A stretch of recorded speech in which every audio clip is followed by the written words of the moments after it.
Hello guys, আসসালামু আলাইকুম। কেমন আছেন সবাই? আশা করি সবাই ভালো আছেন। তো আজকে আমি একটা সমস্যার মুখে পড়েছি। আমার যে আগের যে আইডিটা ছিল, আপনারা অনেকেই চিনবেন হয়তোবা। আমার আগের আইডিটার নাম ছিল সিরাজ এগ্রো কোয়েল।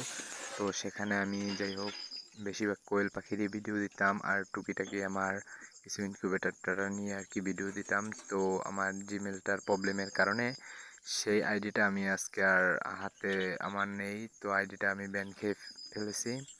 তো যাই হোক, সমস্যা নেই, আবারও শুরু করলাম নতুন একটা আইডি দিয়ে।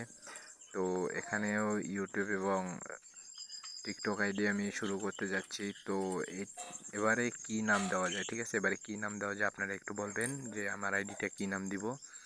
আর আগে তো কিছুটা হলেও আপনাদেরকে সাহায্য করতাম যে কোয়েলের কি সমস্যা হলে কি ওষুধ দিবেন। তো এখনও যাই হোক চেষ্টা করব আপনাদেরকে সাহায্য করার। আর আমার এই যে ফার্মটা দেখতে পাচ্ছেন, ফার্মটা কিন্তু এরকম ছিল না। ফার্মটার নিচে কিন্তু কাঠ দেওয়া ছিল, তাই সেখানে কিন্তু লিটার জমে আমার পাখি অসুস্থ হতো। তো নিচে কিন্তু আমি সুপারি গাছের চারা দিয়ে জাস্ট এটা আপডেট করছি। তো কিছুক্ষণ পরে দেখে আমার জিমেলটা ব্যান। তো যাই হোক, আমি আবারও ইউটিউব এবং টিকটক শুরু করছি। সবাই আমার জন্য দোয়া করবেন। ধন্যবাদ।